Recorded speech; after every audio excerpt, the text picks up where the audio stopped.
कृष्णा, जय श्री हरि ओम नमः शिवाय। प्रिय भक्तजनों, आज बृहस्पतिवार की व्रत कथा। इस कथा को सुनने से भक्तों की सारी मनोकामना भगवान विष्णु की कृपा से पूर्ण हो जाती है। तो आइए बड़ी श्रद्धा से इस कथा को सुनते हैं। प्राचीन काल की बात है। एक नगर था, धर्मपुर। यह नगर अपनी समृद्धि, विद्या और धर्मपरायणता के लिए प्रसिद्ध था। कहा जाता था कि वहां जो भी सच्चे मन से बृहस्पतिवार का व्रत करता, उसके जीवन की उलझी गांठें स्वयं खुलने लगती। पर इस नगर में एक रहस्य भी छुपा था। हर वर्ष एक ऐसा व्यक्ति जो अहंकार या अविश्वास से भरा होता, अचानक विपत्ति में घिर जाता। लोग कहते, यह बृहस्पति देव का संकेत है, पर कोई इसका कारण नहीं जानता था। धर्मपुर में हरिहर नाम का एक निर्धन ब्राह्मण रहता था। विद्वान होने पर भी उसके घर में दरिद्रता थी। पत्नी शीलवती धर्मपरायण थी, परंतु बार बार की कठिनाइयों से उसका मन टूटने लगा था।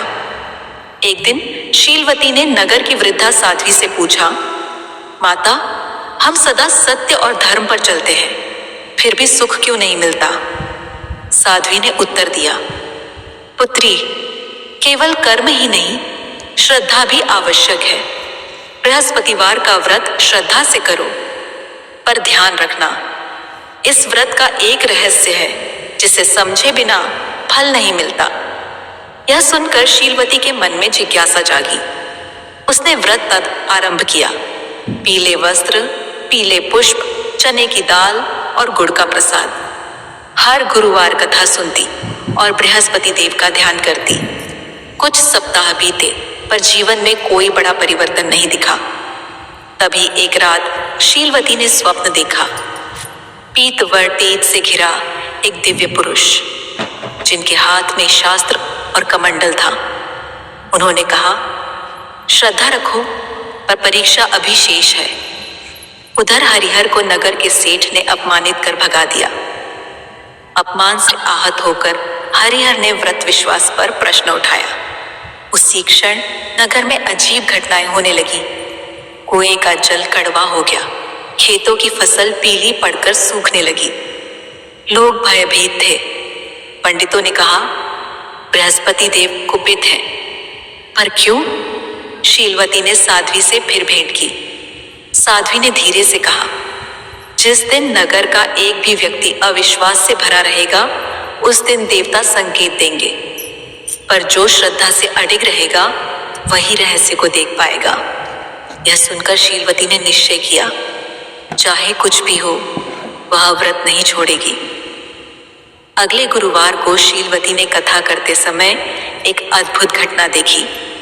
दीपक की लौ बिना हवा के हिलने लगी। पीले फूलों से सुगंध फैल गई।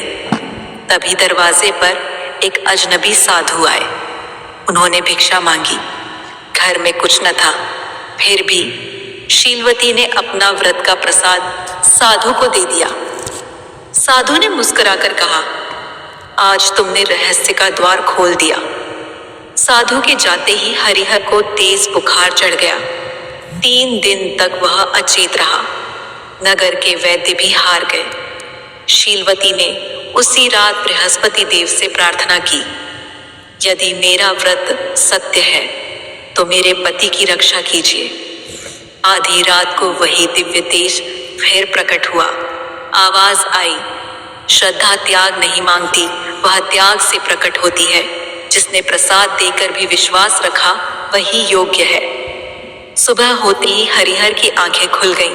बुखार उतर चुका था, पर असली चमत्कार तब हुआ जब वही सेठ जिसने अपमानित किया था स्वयं घर आया। उसने कहा, ब्राह्मण देव, मेरे व्यापार में सब कुछ उलट गया है। कल रात स्वप्न में पीतवर्ण देव ने कहा, जिसका अपमान किया उससे क्षमा मांगो। सेठ ने चरणों में गिरकर क्षमा मांगी और सहायता का वचन दिया। नगर में जल मीठा हो गया। खेतों में हरियाली लौट आई। लोग समझ गए, विपत्ति का कारण अविश्वास था और समाधान श्रद्धा। तब साध्वी ने सबके सामने रहस्य बताया। बृहस्पतिवार व्रत केवल मांगने का नहीं, देने का व्रत है। अहंकार, संदेह और लोभ को दान करने का। हरिहर और शीलवती का जीवन बदल गया, पर उन्होंने कभी घमंड नहीं किया। हर गुरुवार वे अन्नदान करते, कथा सुनते और कहते, देवता परीक्षा लेते हैं पर छोड़ते नहीं। वर्षों बाद जब साध्वी ने देह त्यागी, लोगों ने देखा उनके मुख पर वही पीतवर्ण तेज था। कथा का संदेश। पतिवार व्रत का सच्चा फल तभी मिलता है जब श्रद्धा के साथ त्याग जुड़ा हो। सस्पेंस यही है कि देवता तुरंत फल नहीं देते, वे पहले मन की कसौटी पर परखते हैं। जो अडिग रहता है उसके जीवन में चमत्कार स्वयं उतर आता है।